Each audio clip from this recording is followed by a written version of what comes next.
అందరికీ కూడా ఆ అమ్మవారి ఆశీస్సులు ఉండాలని మనస్ఫూర్తిగా తలని వేడుకుంటూ ముందుగా అందరికీ కూడా వరలక్ష్మి వ్రతం శుభాకాంక్షలు.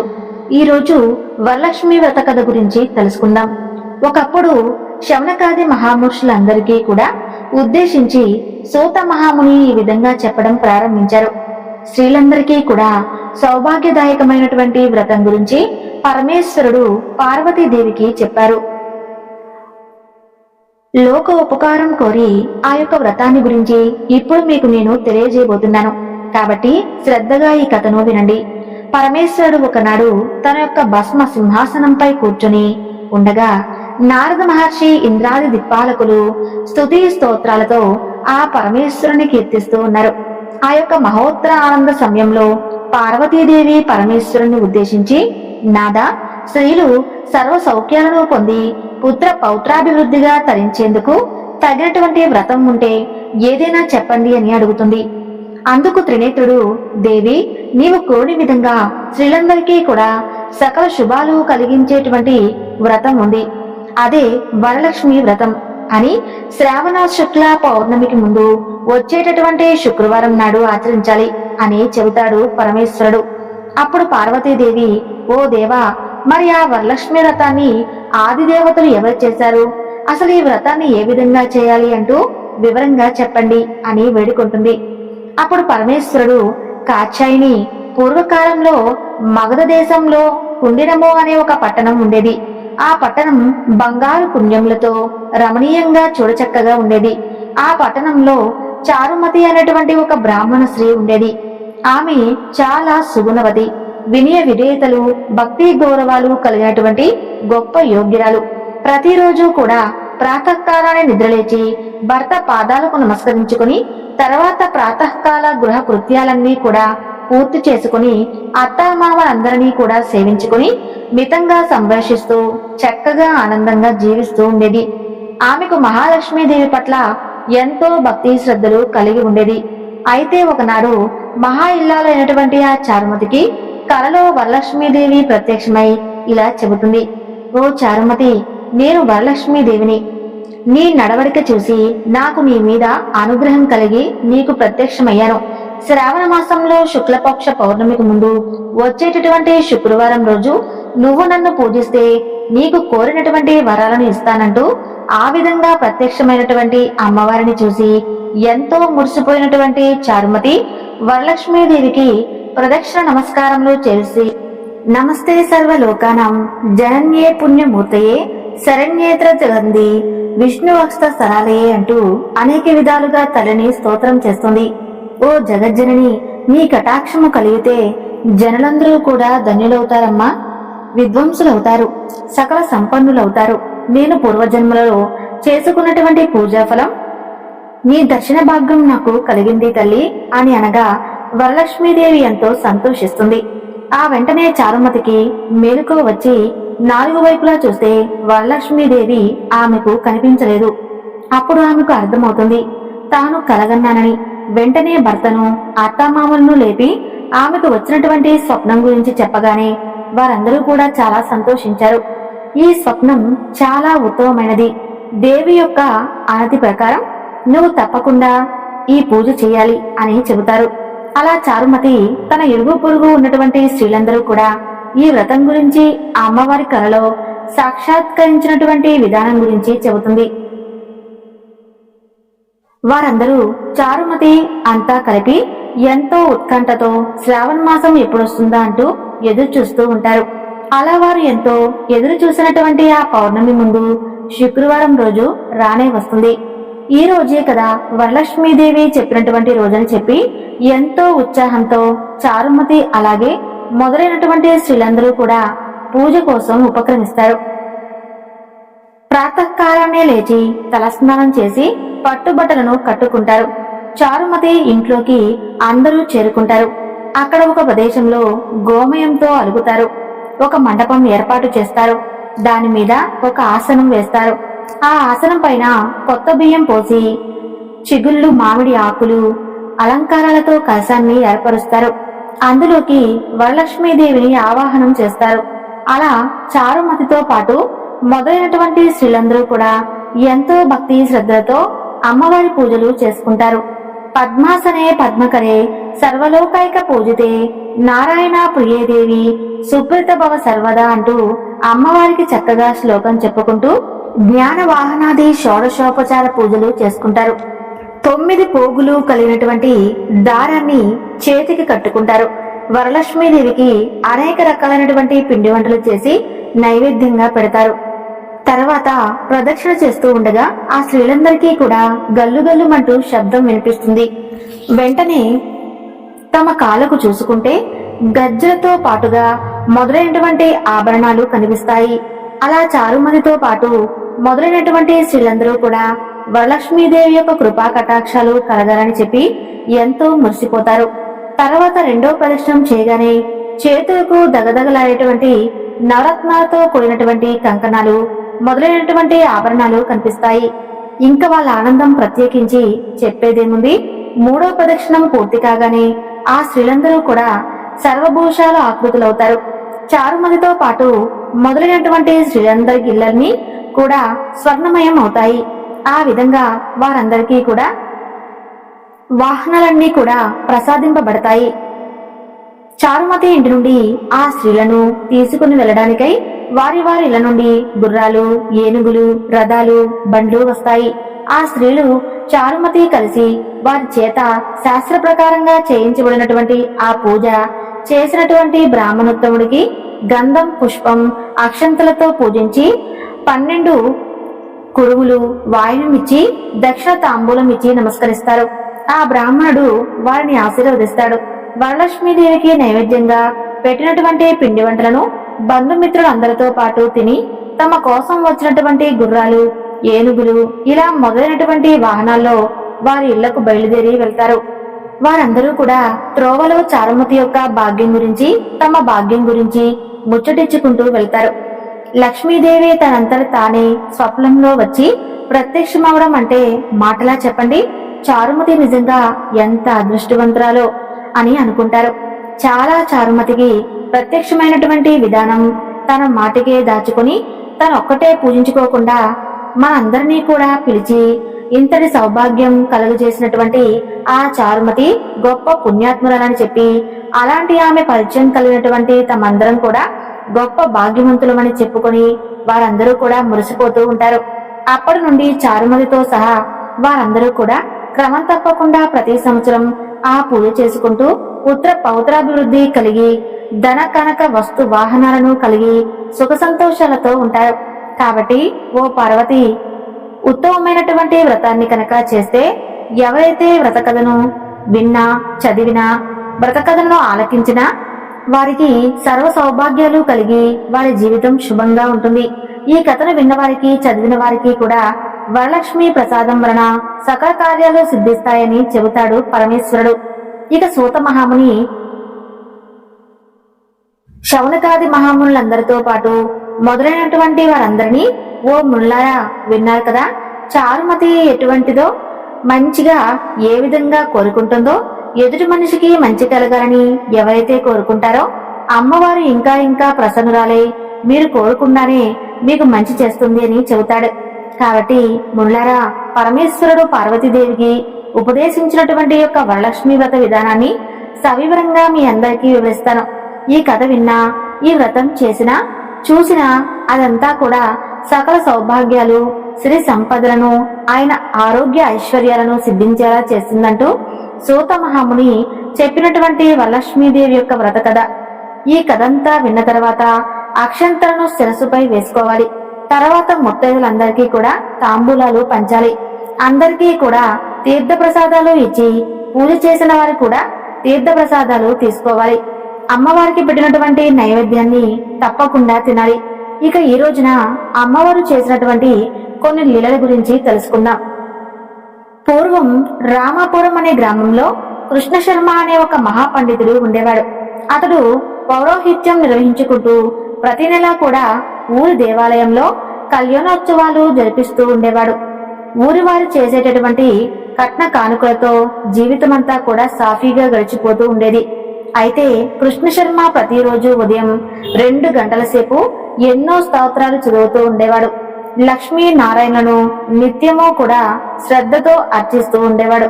అతనికి 2 కుమార్తెలు, విజయ, వనజ. కొంతకాలానికి విజయకు వివాహ వయసు వచ్చి వరుడు కోసం ప్రయత్నాలు మొదలు పెడతారు. కానీ ఎన్ని ప్రయత్నాలు మొదలుపెట్టినా కూడా అతనికి మంటి సంబంధం దొరకడం కష్టమవుతుంది. అలా ఉండగా ఒకనాడు కృష్ణశర్మ పౌరోహిత్యానికి వెళ్లి తిరిగి ఇంటికి వస్తుండగా కాలికి ఏదో రాయి తగిలి కింద పడటంతో అతని కాలు విరుగుతుంది. వైద్యులు కనీసం 6 నెలల పాటు విశ్రాంతి తీసుకోవాలని చెప్పి ఎట్టి పరిస్థితుల్లో కూడా మంచం దిగకూడదని చెబుతారు. ఒక పక్కనేమో కుమార్తె వివాహం కాలేదన్నటువంటి బాధ, ఇంకో పక్కేమో కాలు నొప్పి. ఆ విధంగా కృష్ణశర్మకు అనుకోనటువంటి కష్టం ఎదురవుతుంది. అంతేకాకుండా ఏకంగా 6 నెలల పాటు ఏ కార్యక్రమాలకు వెళ్ళకపోతే అసలు ఇల్లెలా గడుస్తుందని చెప్పి విచారం పట్టుకుంటుంది. కృష్ణశర్మకు ఆ విధంగా ఇక చేసేదేముందని చెప్పి అదంతా కూడా పూర్వజన్మ ప్రాప్తం అని చెప్పి భావిస్తాడు. ఆ విధంగా 2 నెలలు గడిచిపోతాయి. 2 నెలల పాటు వెళ్ళకపోయేసరికి దాచుకున్నటువంటి సొమ్ముతో చాలా భాగం ఖర్చయిపోయింది. మిగిలిన సొమ్ముతో ఎన్నో రోజులు గడిచేలా లేదు. ఆ రోజు సాయంత్రం పొరుగు ఊరైనటువంటి వెంకటాపురం నుండి వెంకట శెట్టి అనే ఒక వర్తకుడు వచ్చి తన ఇంట్లో బారసాల కార్యక్రమం ఉందని చెప్పి ఎలాగైనా కృష్ణశర్మ ఆ కార్యక్రమాన్ని నిర్వహించాలి అని కోరుకుంటాడు. కృష్ణశర్మకు వెళ్దాం అనిపించిన వైద్యుడు చెప్పినటువంటి మాటలు గుర్తుకొస్తాయి. తాను ఎటు కదిలేటటువంటి పరిస్థితిలో నేనని వెంకట శెట్టితో చెబుతాడు. అందుకు వెంకట శెట్టి కృష్ణశర్మపై తనకెంతో నమ్మకం అని చెప్పి ఈ నామకరణ కార్యక్రమం జరిపించాలని చెప్పి పట్టుబడతాడు.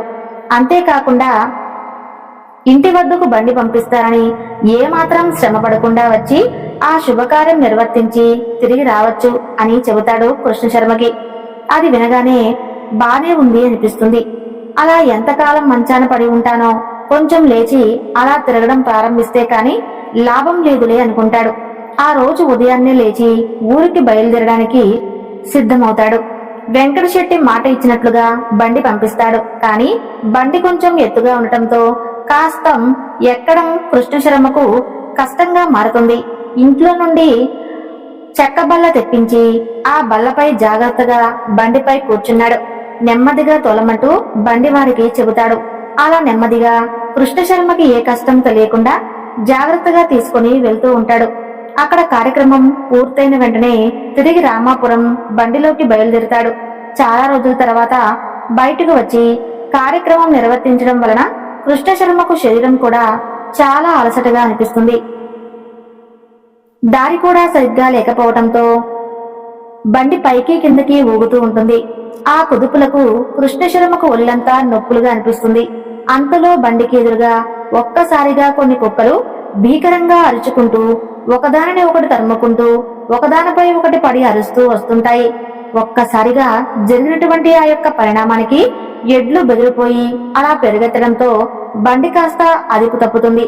దానిలో కూర్చున్నటువంటి కృష్ణశర్మ ఒక ఉద్రిన బండి నుండి కింద పడిపోతాడు. ఆ పడటంతో అప్పటికప్పుడే కోలుకున్నటువంటి ఆ కాలికి తిరిగి మరలా దెబ్బ తగిలి బాధతో విలవిల్లాడిపోతాడు. ఒక్కసారిగా జరిగినటువంటి ఆ పరిణామానికి బండివాడి కూడా నివ్వెరపోతాడు. ఎడ్లను నెమ్మదిగా వీపుపై దువ్వి బండిని ఒక పక్కగా ఆపి కృష్ణశర్మ వద్దకు వస్తాడు. విపరీతమైనటువంటి నొప్పితో బాధపడుతున్న కృష్ణశర్మను తిరిగి బండిలో కూర్చోబెట్టడానికి ప్రయత్నిస్తాడు. కానీ కృష్ణశర్మ ఎంతో నొప్పితో విలవిలలాడిపోతూ ఏమాత్రం కదిలేటటువంటి పరిస్థితి లేదు. బండివాడికి ఏం చేయాలో పాలుపోదు. అంతలో సన్నగా వానజల్లు కూడా ప్రారంభమవుతుంది.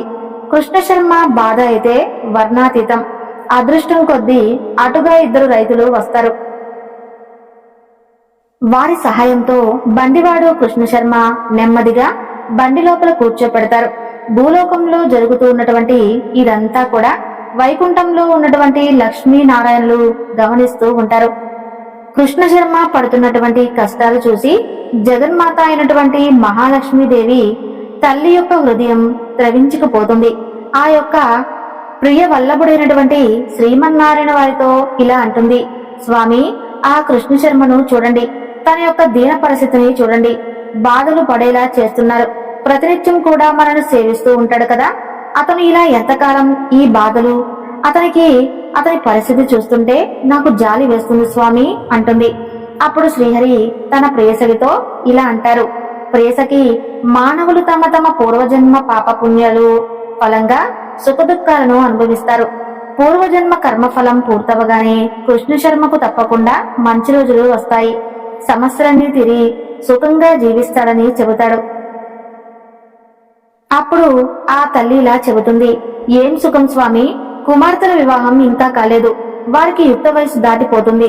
కాలు నొప్పి పూర్తిగా తగ్గకముందే తిరిగి మరలా ఇప్పుడు ఇలా జరిగింది. ఎప్పటికి పూర్తిగా కోలుకుంటాడు కదా అని అంటుంది. ఓ దేవి, త్వరలోనే అతని కష్టాలన్నీ కూడా తీరిపోతాయి. నీవేమీ చింతించిన అవసరం లేదు. నీ మనసు నాకు తెలుసు కదా. నీ బిడ్డల బాధను నేనేమీ చూడలేను. ఆ సంగతి నాకు తెలియనిదేమీ కాదు కదా. కృష్ణ శర్మ పూర్వజన్మ కర్మఫలం ఇంకా పూర్తి కాలేదు. కొన్ని రోజుల్లో అదంతా కూడా పూర్తయి అతనికి మంచి రోజులు రాబోతున్నాయి అని చెబుతాడు. ఇక్కడ భూలోకంలో కృష్ణ శర్మను బండిలో జాగ్రత్తగా కూర్చోపెట్టి ఆ బండివాడు అతని రామాపురం తీసుకొచ్చి ఇంటి వద్ద జాగ్రత్తగా దింపుతాడు.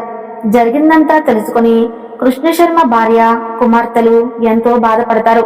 ప్రతినిత్యము కూడా లక్ష్మీ నారాయణలను కొలిచేటువంటి తమ కుటుంబానికి అసలు ఈ కష్టాలేమిటి అని ఎంతో బాధపడతారు. తర్వాత వైద్యుడు వచ్చి కృష్ణ శర్మను పరీక్షించి కొద్ది కొద్దిగా కోలుకున్నటువంటి ఆ కాలు మరలా విరిగిందని చెప్పి ఇక ఎటువంటి పరిస్థితుల్లోనూ ఇల్లు కదలకూడదని చెప్పి వెళ్లిపోతాడు. కృష్ణ శర్మ ఎంతో బాధపడి ఈ కష్టాల నుండి తనకి అసలు ఎప్పుడు విముక్తి కలిగి తిరిగి మరలా మునుపటి రోజుల్లాగా ఉండగలనా అని చెప్పి బాధించి ఏడుస్తూ ఉంటాడు. అలా కొన్ని రోజులు జరిగాక కృష్ణ శర్మ భార్య ఇందుమతి ఏదో తెలియనటువంటి అనారోగ్యంతో మంచం పడుతుంది. తల్లిదండ్రులిద్దరూ కూడా మంచాల పాలవడంతో ఆ కుమార్తెల పరిస్థితి వర్ణాతీతం. లోకంలో ఉన్నటువంటి కష్టాలన్నీ కూడా తమకే వచ్చాయని భావిస్తారు. వైకుంఠంలో శ్రీమన్నారాయణుడు వారికి సపరలు చేస్తున్నటువంటి మహాలక్ష్మీదేవి బాగా కోపం తెచ్చుకొని తన పెనిమిటితో ఇలా అంటుంది. ఓ నాదా, అసలు ఏమిటి వైపరీత్యం? కృష్ణ శర్మ మంచం పట్టి బాధపడుతూ ఉంటే ఆయన భార్య ఇందుమతికి కూడా అనారోగ్యం రావటం ఏమిటి? ఎందుకు అసలు వారికి అన్ని బాధలు? ఆ కుటుంబం పడుతున్నటువంటి బాధలు నేను చూడలేకపోతున్నాను. మనమంటే వారికి ఎంతో అపరిమితమైనటువంటి భక్తి. ఇకనైనా వారిని కరుణించరాదా అంటుంది. అప్పుడు శ్రీహరి మహాలక్ష్మితో ఇలా అంటాడు. దేవి, నీ కోపాన్ని నేను అర్థం చేసుకోగలను. వారు నిజంగానే మన ప్రియభక్తులనేది వాస్తవమే. కానీ వారి పూర్వజన్మ కర్మఫలం ఇంకా పూర్తి కాలేదు.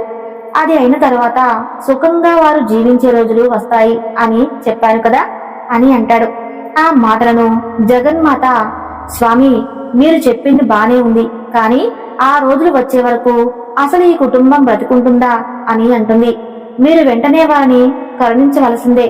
అందుకు శ్రీహరి కృష్ణ శర్మ కుటుంబంలో ఉన్నటువంటి కష్టాలన్నీ కూడా త్వరలోనే తొలగిపోతాయి అని చెబుతాడు. అలా రోజులు గడుస్తూ ఉండగా గోరు చుట్టుపై రోకటి పోటు వలె ఒకనాడు కృష్ణ శర్మ ఇంట్లో దొంగలు పడి చిన్న చిన్న వస్తువులతో సహా అన్ని వస్తువులు దోచుకుని వెళ్లిపోతారు. ఇక ఆ కుటుంబం బాధ అంతా ఇంత అని చెప్పలేం. అదంతా గమనించినటువంటి మహాలక్ష్మి ఆమె యొక్క హృదయం బాధతో నిండిపోతుంది. ఆ తల్లికి నిజంగా తన భక్తులంటే ఎంతో ప్రేమ, ఎంతో అనురాగం. ఈ సృష్టిలో ఆ జగన్మాత చూపించేటువంటి అనురాగం మరెవ్వరూ కూడా చూపించలేరు. తన బిడ్డలు కష్టపడుతూ ఉంటే అసలు ఏ తల్లి మాత్రం సహిస్తుంది చెప్పండి? కృష్ణ శర్మ కుటుంబం పడుతున్నటువంటి కష్టాలు చూసి మహాలక్ష్మీదేవి యొక్క హృదయం ద్రవించుకుపోతుంది. వెంటనే శ్రీహరితో ఇలా అంటుంది. స్వామి, ఇది చాలా అన్యాయం. మీరు అసలు ఆ కుటుంబంపై ఏమాత్రం కరుణ చూపట్లేదు. ఇక నేను ఏమాత్రం ఉపేక్షించను. మీరు రక్షించకపోతే నేనే వెళ్లి రక్షిస్తాను అంటూ కోపంగా అంటుంది. అప్పుడు శ్రీహరి, దేవి, నీ బాధ నేను అర్థం చేసుకోగలను. కేవలం ఒక్కరోజు ఓపిక పట్టు, అయిపోతుంది. రేపటి నుండి వారికి మంచి రోజులు వస్తాయని చెబుతాడు. అప్పుడు జగన్మాత శ్రీహరితో ఇలా అంటుంది. స్వామి, ఇక ఏమాత్రం నేను ఉపేక్షించను. వారి బాధలు నేను చూడలేకపోతున్నాను. మీరన్నట్లుగా రేపు ఒక్కరోజు ఆగి చూస్తాను. లేని ఎడలా నేనే స్వయంగా రేపు వారింటికి వెళ్తాను. ఆ మరునాడు ఆ దేశపు రాజు గారి నుండి కృష్ణ శర్మకు ఆస్థాన పండితుడిగా నియమిస్తూ ఆహ్వాన పత్రం అందుతుంది.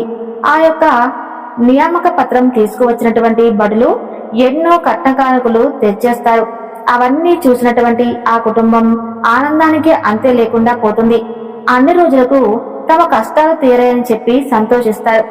లక్ష్మీనారాయణను ఎన్నో విధాలుగా స్తుతిస్తారు. అలా వైకుంఠంలో ఉన్నటువంటి శ్రీ మహాలక్ష్మీదేవి కూడా వారిని చూసి ఎంతో సంతోషిస్తుంది. కొంతకాలానికల్లా ఆ కుటుంబం ఉన్నటువంటి ఆర్థిక పరిస్థితులన్నీ కూడా మెరుగై చక్కగా వారిరువురు అందరూ కూడా కృష్ణశర్మ కుమార్తెలిద్దరికీ కూడా వివాహం మంచి వరులతో జరిపిస్తారు. కృష్ణశర్మ దంపతులు ఇద్దరూ కూడా జీవించి ఉన్నంతకాలం సుఖంగా జీవించి చివరికి ముక్తిని పొందుతారు. ఓ జగన్మాత, మంగళకరమైనటువంటి ఓ మహాలక్ష్మీదేవి తల్లి, నీ అనుగ్రహం మాపై ఎప్పుడూ ఉండాలని మనస్ఫూర్తిగా వేడుకుంటూ ఈ రోజు మహాలక్ష్మీదేవి యొక్క లీల గురించి ఒక చక్కని కథ అయితే తెలుసుకున్నాం కదండి. ఇక ఈ శ్రావణ శుక్రవారం నాడు తప్పకుండా వినాల్సినటువంటి కథ తులసీదేవి యొక్క వృత్తాంతం కథ. మరి అదేమిటో కూడా ఆ కథ గురించి తెలుసుకుని అమ్మ అనుగ్రహాన్ని పొందుదాం. పూర్వం ధర్మధ్వజుడు మాధవి అనే దంపతులకు ఒక శుభముహూర్తాన తులసి అనే ఒక పుత్రిక జన్మిస్తుంది.